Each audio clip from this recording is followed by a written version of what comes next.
देखो, भाषण शैली, ये वाला जो सवाल है काफी इंपॉर्टेंट हो जाता है। भाषण की शैलीगत विशेषताओं के बारे में बताओ। ठीक है, तो ये 4 पॉइंट अभी याद करो। चार कौन कौन से पॉइंट हैं भाषण की शैलीगत विशेषताओं में, अभी याद करते हैं इनको। ठीक है, ये आपके सामने लिखा हुआ है, तो इसको देखो एक बार, इसको दिमाग के अंदर एकदम सेट कर लो कि हमें 4 पॉइंट, 4 हेडिंग लिख के आनी है।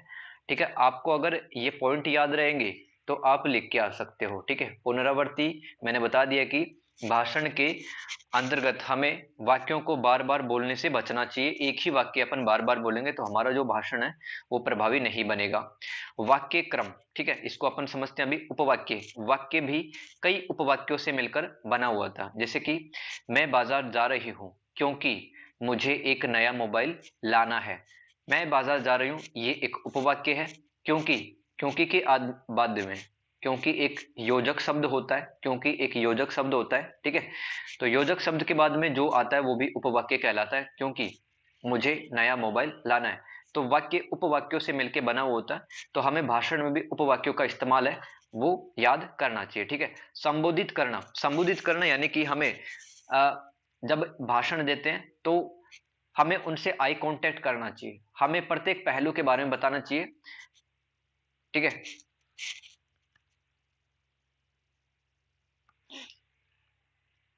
तो ये 4 पॉइंट है, पुनरावृत्ति, पुनरावृत्ति और वाक्य क्रम, उपवाक्य, संबोधित करना। इनको एक बार देख लेते हैं। ठीक है, पुनरावृत्ति, एक सेकंड।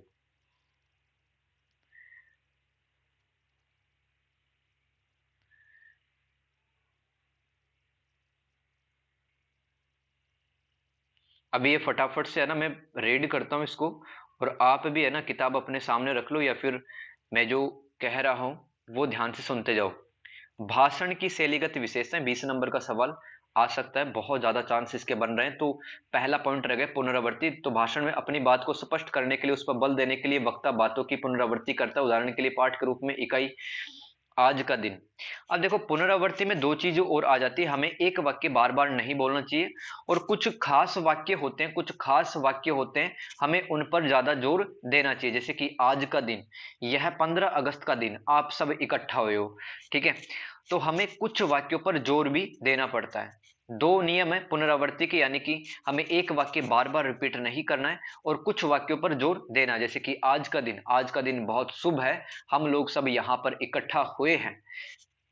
अथवा यह 15 अगस्त का दिन है, आज मैं 15 अगस्त पे अपना स्पीच देने जा रही हूँ। भारतवर्ष के लिए इसलिए भी महत्वपूर्ण है कि इस दिन हमने एक नया पन्ना पलटा। अब देखो, नया पन्ना पलटा, इस बात पर जोर दिया जा रहा है।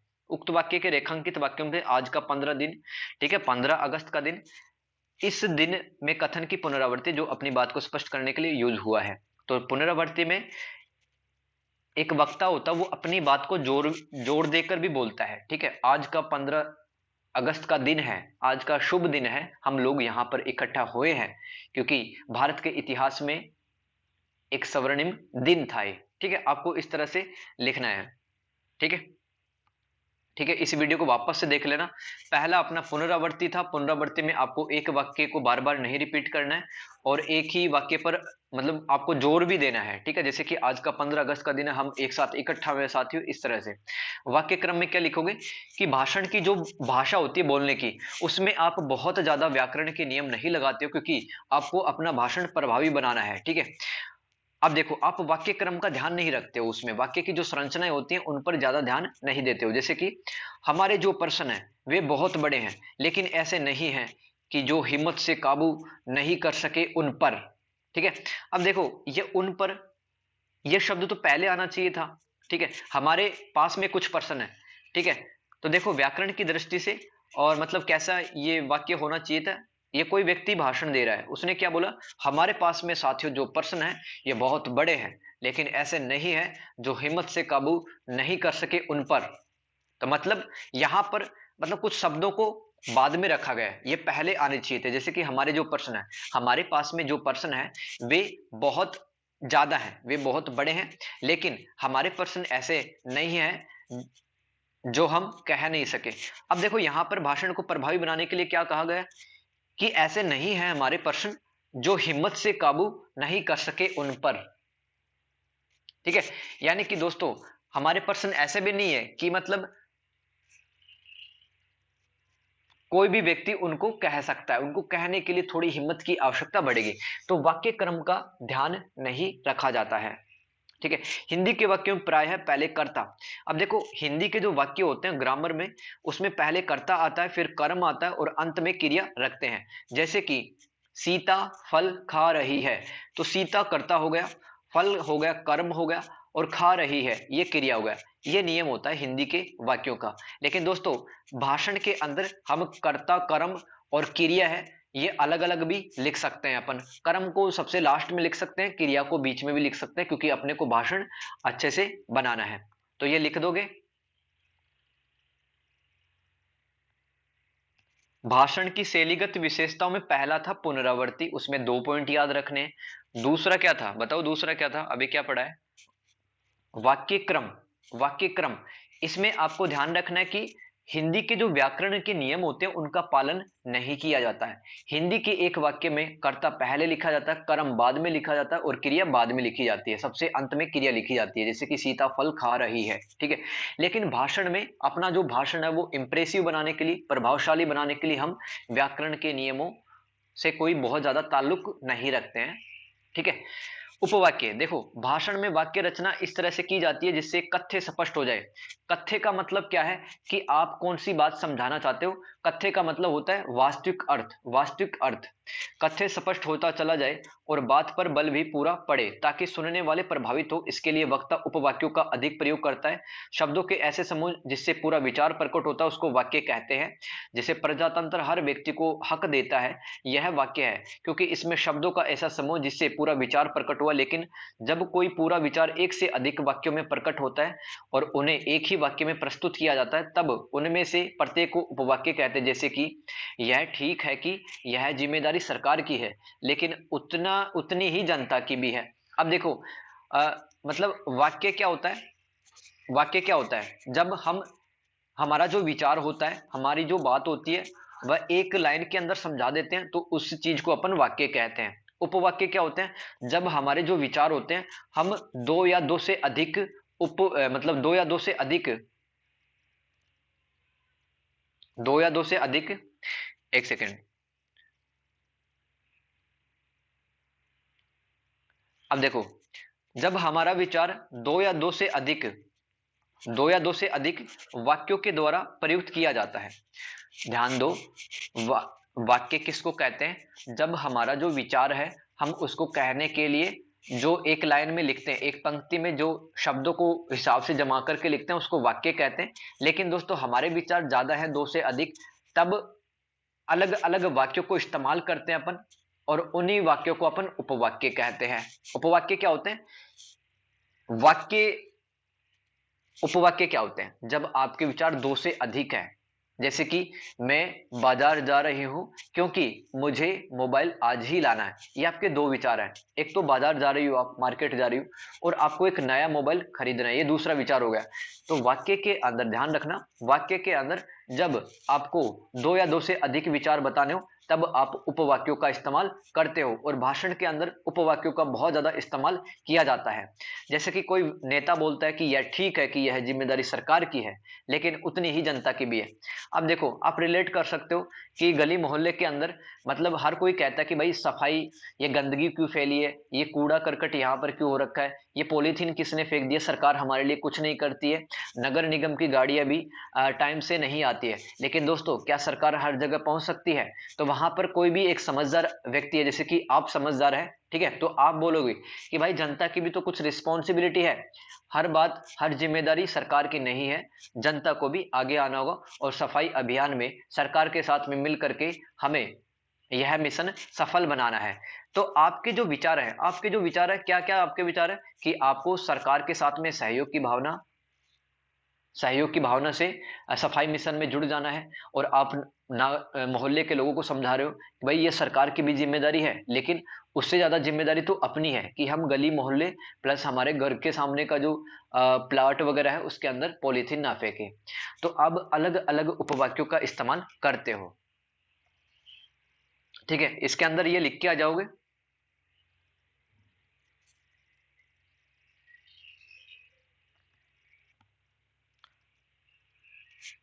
देखो, भाषण की शैलीगत विशेषताओं के अंदर, भाषण की शैलीगत विशेषताओं के अंदर जो चौथा पॉइंट है वो एक बार देख लेते हैं। संबोधित करना, संबोधित करने का मतलब होता है किसी को कहना। तो भाषण में वक्ता, वक्ता का मतलब होता है जो बोल रहा होता है, स्पीकर। स्पीकर का मतलब वो वाला नहीं, स्पीकर का मतलब वो जैसे कि आप भाषण दे रहे हो तो आप वक्ता हो, आप स्पीकर हो। और श्रोता कौन होते हैं? जो सुनते हैं, लिसनर। तो भाषण में वक्ता अपने श्रोताओं को सीधे संबोधित करता है, इसलिए उसकी भाषा संबोधन की भाषा होती है। जैसे वाक्य कुछ इस प्रकार से शुरू होते हैं, आप जानते हैं कि यहां पर खड़े होकर हमारे किसान भाई, मजदूर भाइयों, मैं यहां बता देना चाहती हूं, ठीक है। तो आप, जनता आपके सामने बैठी हुई है, 100 लोग आपके सामने, आप वहां पर किसानों के दुख दर्द के बारे में बोल रहे हो। आप कैसे बोलोगे? किसान भाइयों का दर्द बताने के लिए और सरकार को चेताने के लिए मैं आपके सामने उपस्थित हुई हूं। आप सीधे संबोधित करते हो, ठीक है। आप किसानों के अलावा तो नहीं बोल रहे ना किसी को, ठीक है। किसानों से सीधा आपका कांटेक्ट हो रहा है, किसान भाई आपके सामने बैठे हैं और आप एक मजदूर आंदोलन का नेतृत्व कर रही हो। तो आप क्या कहोगे? आज मैं सरकार को चेताने आई हूं कि मजदूर भाइयों का दर्द, ठीक है, और ज्यादा सहा नहीं जाएगा, इसलिए जरूरी है कि सरकार मजदूरों का, किसानों का, इनका साथ दे, ठीक है। हमारे किसान भाई, मजदूर भाई, आप जानते हैं कि मैं यहां पर खड़ी होकर आपके सामने कुछ कह रही हूं। तो आप सीधा संबोधित करते हो, किसान और मजदूरों के अलावा आप किसी की तरफ नहीं देखते हो, ठीक है। किसी और की तरफ बोलते भी नहीं हो आप। तो वक्ता कई बार अपने श्रोताओं को अलग अलग वर्गों में बांटकर उनसे संबंधित बिंदुओं पर अपना भाषण केंद्रित रखता है। उदाहरण के लिए, पाठ में दिए गए भाषण में इंदिरा गांधी किसान भाइयों को संबोधित करते हुए अपनी बात पर इस रूप से प्रारंभ करती है। अब देखो, इंदिरा गांधी जी जब भारत की प्रधानमंत्री थी तब उन्होंने किसान भाइयों से सीधी बात की थी। और देखो, अपना भाषण है वो कितना इफेक्टिव उन्होंने बनाया। कैसे शुरुआत की कि हमारे किसान भाई, अब जो किसान भाई सुन रहे होंगे उन्होंने जैसा ही सुना होगा हमारे किसान भाई, वो भी प्रधानमंत्री के मुंह से, इंदिरा गांधी के मुंह से, तो उनके मन में इंदिरा गांधी के प्रति और ज्यादा सम्मान की भावना भर गई कि हमारे बारे में भी कोई सोचता है। आप देश की बुनियाद है, मतलब देश आपसे ही चलता है। तो जितने भी किसान भाई थे, कितना ज्यादा गर्व की भावना से वो भर गए होंगे, कितना ज्यादा प्राउड फील कर रहे होंगे कि जो देश है भारत, वो आपसे ही चलता है, आप उसकी बुनियाद हैं। आपकी जनसंख्या सबसे अधिक है, आपकी जनसंख्या, किसान भाइयों की जनसंख्या सबसे अधिक है। इंदिरा गांधी जी ऐसा बोल रही थी अपने भाषण में। और इसलिए आपके जो हित है, आपका ख्याल रखना सरकार की जिम्मेदारी है। अब कोई इस तरह से भाषण देगा, वो सीधा संबोधित कर रहा है, तो भाषण वो कितना इफेक्टिव, कितना जबरदस्त बन जाता है, आप किसी पर भी अपनी छाप छोड़ सकते हो। तो दूसरा सवाल हमने देखा कि प्रयुक्ति किसको कहते हैं, कि अलग अलग क्षेत्रों में अलग अलग भाषा के शब्द इस्तेमाल किए जाते हैं, उसी को अपन प्रयुक्ति कहते हैं।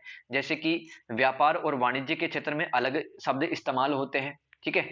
बीमा के क्षेत्र में अलग होते हैं, विज्ञापन के क्षेत्र में अलग प्रकार के शब्द इस्तेमाल होते हैं, इतिहास में अलग होते हैं, विज्ञान में अलग शब्द इस्तेमाल होते हैं। जैसे कि प्रकाश संश्लेषण है, अब आप डेली लाइफ में घर में तो बोलते नहीं प्रकाश संश्लेषण, विज्ञान पढ़ते टाइम ही आपके सामने यह शब्द आता है, प्रकाश संश्लेषण, ठीक है।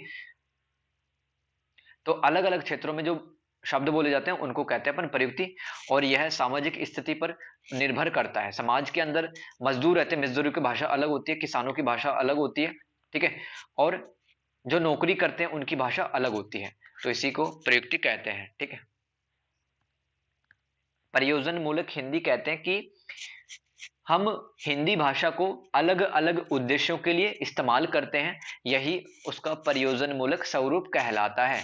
जैसे कि बैंक के अंदर हम अलग प्रकार के हिंदी के शब्द लिखते हैं, देखते हैं। देखो, प्रयुक्ति और प्रयोजन मूलक जो शब्द है वो लगभग एक ही है। प्रयुक्ति का मतलब होता है कि अलग अलग क्षेत्रों के अंदर अलग अलग भाषा के शब्द इस्तेमाल होते हैं, उन्हीं को प्रयुक्ति कहते हैं अपन, ठीक है। प्रयोजन मूलक भी यही है।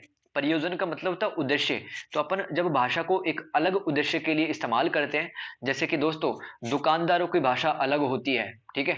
और आप बैंक के अंदर जाओगे तब उनकी भाषा अलग होती है, टीचर्स की भाषा अलग होती है, ठीक है। कि किसी गवर्नमेंट ऑफिस के अंदर जाएंगे तो वो उस तरह की बात करेंगे। तो अलग अलग क्षेत्रों के अंदर हिंदी भाषा को अलग अलग उद्देश्य के रूप में इस्तेमाल किया जा रहा है, इसको कहते हैं प्रयोजन मूलक स्वरूप। अब देखो, ये आपको रटना है, ठीक है। देखो, प्रयुक्ति मैंने आपको रटा दी है, प्रयुक्ति क्या होती है, राइट। तो एक तो ये आ सकता है प्रयुक्ति, ओके। और दूसरा सवाल आ सकता है प्रयोजन मूलक हिंदी से क्या आप क्या समझते हैं, वो भी मैंने बता दिया। और इनको देख लो, रटना है। 4 5 6 7 7 पॉइंट है टोटल, 7 को देख लेना। क्या आएगा सवाल कि प्रयोजन मूलक हिंदी की परिभाषा बताते हुए प्रयोजन मूलक हिंदी के किन्हीं 3 या 4 क्षेत्रों के बारे में बताना है। तो ये 7 क्षेत्र हैं, कोई सा भी याद कर लेना जो कि आपको आसान लगे। ठीक है। वाणिज्य व्यापार के क्षेत्र में अलग प्रकार के शब्द इस्तेमाल होते हैं, जैसे कि सराफा बाजार में सोने के भाव हैं वो गिर गए। अभी डेली लाइफ में तो घर के अंदर तो बोलते नहीं अपन सराफा बाजार। सराफा बाजार क्या होता है, जहां पर गहने वगैरह बनते हैं। ठीक है, गहने वगैरह बेचे जाते हैं। वैज्ञानिक और तकनीकी हिंदी, इसमें भी कुछ शब्द हैं वो याद कर लेना। कार्यालय हिंदी। तो ये इस चैप्टर से 30 नंबर के सवाल आएंगे। बोलो करके आ जाओगे कि नहीं करके आ जाओगे। तो हिंदी की राजभाषा आपने देख ली है। अब हिंदी की संवैधानिक स्थिति है वो भी एक बार देख लेते हैं। ठीक है। हिंदी सभा का निर्णय स्वतंत्र प्राप्ति के 14 सितंबर 1949 को। देखो, हिंदी को भारत की राजभाषा कब स्वीकार किया गया? 14 सितंबर 1949 को। संविधान सभा ने 14 सितंबर 1949 को हिंदी को भारत की राजभाषा स्वीकार कर लिया। और 26 जनवरी 1950 को भारत का जो गणतंत्र दिवस है वो बनाया गया था। किंतु अंग्रेजी के स्थान पर हिंदी का प्रयोग एकदम शुरू कर देना संभव नहीं था। ब्रिटिश शासन व्यवस्था का संचालन अंग्रेजी में होने के कारण सभी कानून अंग्रेजी में थे। अब देखो, अंग्रेजों ने काफी सालों तक, लगभग 200 सालों तक भारत पर शासन किया। तो ऐसे अचानक से सब कुछ चीज हिंदी में लिख देना, हिंदी में कानून बना देना, हिंदी में लिख देना सब कुछ, तो ऐसा संभव नहीं था। तो हमारा जो प्रशासन था और हमारा जो कानून व्यवस्था चल रही थी वो अभी अंग्रेजी में चल रहा था जब हम आजाद हुए थे। इसके अतिरिक्त उच्च शिक्षा, मतलब जो कॉलेज के बाद में जो शिक्षा ग्रहण करते हैं उसको उच्च शिक्षा कहते हैं अपन, तो उसका माध्यम भी अंग्रेजी था। तो हिंदी वहां पर अचानक से नहीं लाई जा सकती थी। ठीक है। तो संविधान में पढ़ते हैं अपन मतलब क्या क्या व्यवस्था है राजभाषा। देखो, आर्टिकल 343 में संघ की राजभाषा हिंदी और लिपि देवनागरी होगी। भारत के संविधान के अंदर अनुच्छेद 343 में संघ की राजभाषा हिंदी होगी और लिपि क्या होगी इसकी? देवनागरी लिपि होगी। ठीक है। तो ये एक बार आप पढ़ लेना। ठीक है, ये वाला पेज है, एक बार देख लेना आप। तो बिटकॉइन के बारे में क्या लिखोगे? बिटकॉइन एक आभासी मुद्रा है। ठीक है, इसको अपन देख नहीं सकते हैं। कंप्यूटर और इंटरनेट के माध्यम से ये खरीदी और बेची जाती है। अभी भारत सरकार ने बिटकॉइन से संबंधित स्पष्ट कानून नहीं बनाए हैं। तो इस चैप्टर से कैसा सवाल आ सकता है? यूनिट नंबर 8 से सामाजिक विज्ञान पाठ लेखन, सामाजिक विज्ञान पाठ लेखन से संबंधित विभिन्न युक्तियों अथवा बिंदुओं के बारे में बताना है। सवाल का मतलब क्या है? यानी कि दोस्तों, सामाजिक विज्ञान होती है ना, सामाजिक विज्ञान में कौन कौन से सब्जेक्ट आते हैं? इतिहास आता है, राजनीति विज्ञान आता है, अर्थशास्त्र आता है, समाज शास्त्र आता है, मनोविज्ञान आता है। सामाजिक विज्ञान के ये सब्जेक्ट होते हैं। ठीक है। तो इनके अंदर कैसे शब्द इस्तेमाल किए जाते हैं? ठीक है। तो यहाँ पर साफ साफ लिखा है इतिहास के संदर्भ में। यानी कि दोस्तों, हमें राजनीति विज्ञान के शब्द नहीं लिखने, यहाँ पर इतिहास के ही लिखने हैं। आप राजनीति विज्ञान के भी लिख सकते हैं। अगर पेपर में सवाल आता है कि सामाजिक विज्ञान पाठ लेखन से संबंधित विभिन्न युक्तियों अथवा बिंदुओं को बताएं, तो आप क्या क्या लिख के आ सकते हो? देखो, यहाँ पर लिखे हुए हैं ये शब्द इतिहास से संबंधित जो भी आपको शब्द आते हैं, या फिर राजनीति विज्ञान, या फिर मनोविज्ञान, या फिर समाज शास्त्र से संबंधित जितने भी आपको शब्द ध्यान में आते हैं उनकी आप व्याख्या कर देना। जैसे क्रांतिकारी देशभक्त, इसके बारे में बता देना कि ये भी तो सामाजिक विज्ञान के पाठ लेखन से संबंधित एक युक्ति अथवा बिंदु है। ठीक है। साइमन कमीशन क्या था ये बता देना। चुनाव क्या था? अंतरराष्ट्रीय घटनाएं, भारत छोड़ो आंदोलन, नेताजी की आजाद हिंद फौज, स्वतंत्र प्राप्ति। यानी कि दोस्तों, यहाँ पर जो अपन हिंदी लिख रहे हैं वो किस संदर्भ में लिख रहे हैं? इतिहास के संदर्भ में लिख रहे हैं। और इतिहास कौन सा सब्जेक्ट होता है? सामाजिक विज्ञान का, सामाजिक विज्ञान का। ठीक है। तो अपने को सवाल क्या आएगा कि सामाजिक पाठ लेखन से संबंधित विभिन्न युक्तियों अथवा बिंदुओं को बताएं। तो आपको जितना भी राजनीति विज्ञान के शब्द याद है, जैसे कि संसद किसे कहते हैं, राज्यसभा क्या होती है, ठीक है, लोकसभा क्या होती है, कानून क्या होता है, ठीक है, ऐसे ही इतिहास के लिख दो साइमन कमीशन, या फिर ये याद नहीं रहता है, ठीक है, तो अगर आपको याद रहता उपनिवेशवाद क्या था, ठीक है, राष्ट्रवाद क्या था, क्रांति किसको कहते हैं, 1857 क्रांति क्यों हुई, वो लिखना है। समझ में आ गए कैसे लिखना है? आपको अलग अलग विषयों के यहाँ पर शब्द उसको व्याख्या करना है, उसको बताना है। ठीक है। मानविकी की भाषा के पाठ लेखन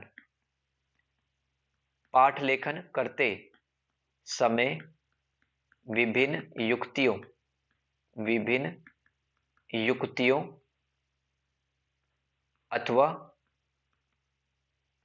बिंदुओं को बताएं।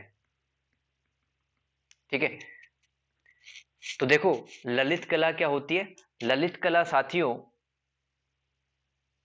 मूर्तिकला, चित्रकला, स्थापत्य कला, काव्य कला इससे मिलकर के बनी होती है। अब मूर्तिकला के बारे में जो भी जानते हो आप लिख दो, चित्रकला के बारे में क्या जानते हो वो लिख दो, संगीत कला के बारे में कुछ भी आता आपको वो हिंदी के अंदर लिख दो आप। ठीक है, कि सुर और ताल है। ठीक है, भारत में शास्त्रीय संगीत भी काफी ज्यादा फेमस है आज के टाइम पर भी। ठीक है, भरतनाट्यम, कुचिपुड़ी, ऐसा कुछ लिख दो, संगीत से संबंधित शब्द लिखने आपको। स्थापत्य कला में जैसे कि कोई महल बनता था, किला बनता था, उसकी स्थापत्य कला, तो ऐसे कुछ शब्द है वो आपको लिखने हैं। तो सवाल सवाल क्या आएगा? मानविकी की भाषा के पाठ लेखन अथवा ललित कला के पाठ लेखन संबंधित विभिन्न युक्तियां अथवा बिंदुओं को बताना है। तो उसके अंदर मूर्तिकला, चित्रकला, संगीत कला, काव्य कला और स्थापत्य कला के बारे में बताना होगा। ठीक है, इनमें जो शब्द इस्तेमाल किए जाते हैं वो आपको व्याख्या करना है। आपके मन में जो भी आता है मूर्तिकला, स्थापत्य कला, इनसे रिलेटेड वो लिखना है हिंदी में। विज्ञान और सूचना प्रौद्योगिकी के पाठ लेखन से संबंधित विभिन्न युक्तियों अथवा बिंदुओं को बताएं। तो दोस्तों विज्ञान के अंदर कौन कौन से शब्द इस्तेमाल होते हैं? जैसे कि गुरुत्वाकर्षण बल, प्रकृति। ठीक है, इनके बारे में बता दो। भूकंप बता दो, प्रकृति से संबंधित शब्द है। भौतिक विज्ञान बता दो, रसायन विज्ञान बता दो, जीव विज्ञान बता दो। आपको कुछ भी याद आता है विज्ञान के शब्द, उनकी आप व्याख्या कर दो। जरूरी नहीं है कि आप किताब की भाषा है वो लिखो। देखो अगर ये भी याद नहीं रहता है, ठीक है, मतलब तेल का शोधन, इसको आप भूलो। ठीक है, आपको जो भी याद आता है विज्ञान के शब्द, जैसे कि प्रकाश संश्लेषण क्या होता है, प्रकृति क्या होती है, भूकंप क्या होता है, ठीक है, चट्टान क्या होती है, और पदार्थ किसको कहते हैं, गैस किसको कहते हैं, तरल किसको कहते हैं, तरल पदार्थ, तो उनके बारे में लिख दो। देखो जैसे कि विज्ञान के पाठ लेखन से संबंधित यहाँ पर कुछ जो बिंदु है वो दे रखे हैं। ठीक है, इनको देख लो एक बार, तो जो भी याद रह जाए बहुत बढ़िया बात है। और इनको पारिभाषिक शब्द भी कहते हैं, जैसे कि वायुमंडल क्या होता है, वाष्प कण, उद्भिद, शैवाल, भूगर्भ, भूखनन, यानी कि पृथ्वी में की जाने वाली खुदाई को भूखनन कहते हैं। तो दोस्तों विज्ञान के जो शब्द होते हैं वो ऐसे ही होते हैं, हमें पाठ लेखन करते समय इस तरह के शब्दों का सामना करना पड़ता है, उनको लिखना पड़ता है। भूकंप किसको कहते हैं ये याद कर लो, भूगर्भ शास्त्र क्या होता है, तापमान किसको कहते हैं, तो ये विज्ञान से संबंधित शब्द हो जाएंगे। अब फटाफट से संचार प्रौद्योगिकी से संबंधित शब्द देख लेते हैं। संचार प्रौद्योगिकी, अब देखो संचार प्रौद्योगिकी से संबंधित ये नियम मतलब ये कुछ बिंदु दे रखे हैं। इंटरनेट किसको कहते हैं वो याद कर लो। ठीक है, कैशलेस वो याद कर लो, कैशलेस अर्थव्यवस्था क्या होती है। यानी कि दोस्तों अगर आप 10 रुपए की भी सब्जी खरीदते हो, ठीक है, उसके लिए भी आप फोन पे, पेटीएम, गूगल पे, अमेजन पे, कुछ तो यही तो सब करते हो। अब आप पहले जैसा जमाना थोड़ी रहा है कि आप सिक्के देते हैं, फटे हुए नोट वो देता है सब्जी वाला, आप भी फटे हुए दे देते हो कई बार। ऐसा नहीं होता आज के टाइम पर। मोबाइल के माध्यम से अपन कैशलेस, यानी कि अपन कैश नहीं देते हैं सामने वाले को, अपन इंटरनेट के माध्यम से अपन जो आभासी मुद्रा होती है वो दे देते हैं। ठीक है, तो कैशलेस इसको कहते हैं, यानी कि बिना पैसों की सहायता से हम इंटरनेट के माध्यम से पैसे सेंड कर देते हैं। इंटरनेट क्या है वो याद कर लो। इंटरनेट क्या होता है, क्या विश्व स्तर पर कंप्यूटरों का एक नेटवर्क होता है जिसमें अपन सूचनाओं को आदान प्रदान कर सकते हैं। ठीक है, और इससे दुनिया काफी ज्यादा तरक्की कर रही है। आर्टिफिशियल इंटेलिजेंस क्या होती है, आर्टिफिशियल इंटेलिजेंस को अपन कहते हैं हिंदी में कृत्रिम बुद्धिमत्ता, कृत्रिम बुद्धिमत्ता। ठीक है, अब देखो एक रोबोट है, रोबोट में दोस्तों क्या होता है कि आजकल ऐसे रोबोट भी बनाए जा रहे हैं जिनको आप हाय हेलो कहते हो तो आपको रिप्लाई में वो हाय हेलो कहते हैं। आप कहते हैं हाउ आर यू, तो वो कहता है प्रीटी वेल, अदरवाइज फाइन। ठीक है, तो आजकल दोस्तों रोबोटों की सहायता से काफी ज्यादा काम किए जा रहे हैं। आपका मोबाइल भी एक रोबोट ही है। आप यूट्यूब पे वॉइस सर्च करते हो, गूगल पे वॉइस सर्च करते हो कि ठीक है, यानी कि पनीर की रेसिपी बताइए, आप यूट्यूब पे कभी आपने वॉइस के माध्यम से कुछ ना कुछ सर्च किया होगा। दोस्तों ये सब क्या है, ये आर्टिफिशियल इंटेलिजेंस है। ठीक, यानी कि मशीन के अंदर ऐसे कुछ गुण विकसित कर देना कि वो इंसानों की भाषा वो बोल पाए, वो समझ पाए, इसको आर्टिफिशियल इंटेलिजेंस कहते हैं। तो बोलो लिख के आ जाओगे कि नहीं लिख के आ जाओगे? धूप से बचने के लिए, टैनिंग से बचने के लिए अपन स्किन पे क्या लगाते हैं, सन स्क्रीन क्रीम लगाते हैं। तो दोस्तों उसके अंदर जो पार्टिकल्स होते हैं उनका जो कण मतलब उनका जो आकार होता है, ठीक है, सन स्क्रीन में कणों का जो आकार होता है वो 10 की घात -9 मीटर होता है, ठीक है। तो जब किसी भी पदार्थ का अध्ययन हम उसके 10 की घात -9 मीटर के स्तर पे करते हैं उसको नैनो टेक्नोलॉजी कहते हैं। तो बिटकॉइन, इवोलेट, नेट बैंकिंग एक बार और देख लेना, ठीक है, ये मत याद करना। क्या बताना? ई वॉलेट क्या होता है, जैसे कि फोन पे, पेटीएम आप जब यूज करते हैं, ठीक है, तो उसके अंदर व्यवस्था आती है वॉलेट की। वॉलेट क्या होता है, एक पर्स होता है, एक पर्स होता है जो हमें दिखता नहीं है, मतलब ऐसे मोबाइल के अंदर देख सकते हैं कि फोन पे और पेटीएम के वॉलेट में कितना रुपया दिखा हुआ है, लेकिन उसको छू नहीं सकते हैं। हमारे जेब में जो पर्स होता है उसको छू सकते हैं, उसमें देख सकते हैं क्या क्या रखा हुआ, पैसे रखे, लेकिन वॉलेट को अपन सिर्फ देख सकते हैं, छू नहीं सकते हैं। तो फोन पे, पेटीएम, इनमें ई वॉलेट की व्यवस्था आती है जिसके माध्यम से हम किसी को भी पैसे भेज सकते हैं, किसी से पैसे मंगवा भी सकते हैं, ठीक है। आपका जाना हुआ केरल के अंदर जाना हुआ आपका, ठीक है, और आपको सिर्फ हिंदी आती है, थोड़ी बहुत अंग्रेजी भी आती है। तो आप केरल के अंदर गए, दोस्तों आपको एक ऐसा दोस्त मिला वहां पर जो सिर्फ केरल की भाषा जानता हो, राइट। तो आप उससे कम्युनिकेट नहीं कर पाएंगे, आप अपने विचारों को नहीं बता पाएंगे। अगर आपको थोड़ी बहुत केरला की लैंग्वेज आती है तभी तो आप उसे संपर्क स्थापित कर पाओगे, तभी आप उसके विचार जान पाओगे। तो संपर्क भाषा क्या होती है, जब हम सामने वाले के जो विचार है वो समझने लगते हैं, हम अपने विचारों को भी समझा पाते हैं, वही हमारी संपर्क भाषा होती है। राष्ट्रभाषा क्या चीज है, जब पूरे देश में एक ही भाषा चले तो उसको क्या कहते हैं, राष्ट्रभाषा, ठीक है, याद करना है। राजभाषा का हिंदी स्वरूप, तो इसमें मतलब हिंदी को राजभाषा का दर्जा दिया गया है, ठीक है, ये देख लेना एक बार। संपर्क भाषा पे टिप्पणी लिखना आ सकता है। यही आपके मन में एक सवाल उठ सकता है कि राजभाषा और राष्ट्रभाषा के अतिरिक्त संपर्क भाषा क्या है। किसी भी, यहां से आंसर स्टार्ट होता है, किसी भी बहुभाषी देश में, यानी कि जिस देश में एक से ज्यादा भाषाओं का इस्तेमाल होता हो वह बहुभाषी देश कहलाता है। तो भारत भी एक बहुभाषी देश है, काफी ज्यादा भाषाएं यहाँ पर बोली और समझी जाती है। तो किसी भी बहुभाषी देश में विभिन्न भाषा भाषियों के बीच, भाषी कौन होता है, जो भाषा बोलता है उसको भाषी कहते हैं। तो विभिन्न भाषा भाषियों के बीच विचारों के आदान प्रदान के लिए जिस भाषा का इस्तेमाल किया जाता है वह संपर्क भाषा कहलाती है। तो मतलब जितने भी लोग रहते हैं वो हमारे मतलब विचारों को समझने के लिए, अपने विचारों को बताने के लिए जिस भाषा का इस्तेमाल करते हैं उसको क्या कहते हैं, उस भाषा को संपर्क भाषा कहते हैं। संपर्क भाषा का इस्तेमाल बात कहने सुनने तक सीमित नहीं होता है, बल्कि जीवन के अलग अलग क्षेत्रों में संपर्क भाषा की जरूरत पड़ती है। संपर्क भाषा का विकास किसी देश की जन सामान्य अपनी जरूरत के अनुसार स्वयं कर लेता है। जैसे कि दोस्तों, जैसे कि हिंदी है और अंग्रेजी वो व्यापक स्तर पे बोली जाती है भारत में, राइट, हिंदी सबसे ज्यादा बोली जाती है। लेकिन दोस्तों कुछ इलाके ऐसे होते हैं वो अपने मन के मतलब अपनी आवश्यकता के हिसाब से कुछ ऐसे शब्द भाषा के अंदर लेके आ जाते हैं, स्थानीय शब्द, जैसे कि गांव देहात की जो भाषा होती है वो अपनी आवश्यकता के अनुसार ही तो शब्दों को इस्तेमाल करते हैं। तो वो भी तो क्या है, संपर्क भाषा है, गांव देहात वाली लैंग्वेज वो भी संपर्क भाषा है। तो प्राचीन काल में भारत की संपर्क भाषा संस्कृत थी, यानी कि आज से अगर अपन मौर्य काल में, गुप्त काल में चले जाएं, वैदिक काल में चले गए, उत्तर वैदिक काल में चले जाए, तो संपर्क भाषा क्या थी, यानी कि हर एक व्यक्ति भारत का लगभग संस्कृत बोलता था। मध्य युग में हिंदी संपर्क भाषा बनी रही, मुगल काल में भी यह संपर्क भाषा के रूप में इस्तेमाल होती रही। अंतर प्रांतीय व्यवहार की भाषा के रूप में हिंदी के प्रयोग का कारण देश की विशेष परिस्थितियां थी। अंतर प्रांतीय का मतलब क्या है, कि मतलब एक ही राज्य के अंदर हिंदी भाषा का इस्तेमाल काफी ज्यादा होता था। उस समय आगरा देश के बड़े व्यापारिक केंद्रों में से एक था, पूंजीपति और व्यापारी लोग देश के विभिन्न हिंदी प्रदेशों में जाकर बस गए थे। अब देखो हिंदी इतनी ज्यादा क्यों फैली भारत के अंदर, क्योंकि दोस्तों जो व्यापारी हुआ करते थे आगरा के, ठीक है, वो अलग अलग ऐसे जगहों पे जाकर बसे जहां पर हिंदी नहीं बोली जाती थी। तो जहां पर हिंदी नहीं बोली जाती थी, अगर वहां पर हिंदी बोलने वाले लोग बस जाएंगे तो कुछ समय बाद में उस क्षेत्र के लोग भी हिंदी बोलने लग जाएंगे। तो हिंदी है वो संपर्क भाषा के रूप में विकसित होती गई। इसलिए अंग्रेज व्यापारियों ने हिंदी सीखने की जरूरत महसूस की। अब देखो हिंदी है वो काफी ज्यादा क्षेत्रों में बोली जा रही थी लोगों के द्वारा, और अंग्रेजों ने अंग्रेजों ने भी हिंदी सीखी क्योंकि वो भारतीयों से बात करना चाहते थे, संवाद स्थापित करना चाहते थे, भारतीयों की भावनाओं को समझना चाहते थे। इसलिए अंग्रेजों ने भी जो भारत की संपर्क भाषा थी, ठीक है, उसको समझा 18वीं और 19वीं शताब्दी में। ठीक है, तो ये संपर्क भाषा कंप्लीट हुई। दोस्तों, मैंने आपको इंपॉर्टेंट क्वेश्चंस करवा दिए और आप इनका रिवीजन करना। Thank you so much everyone. Good luck for your exam.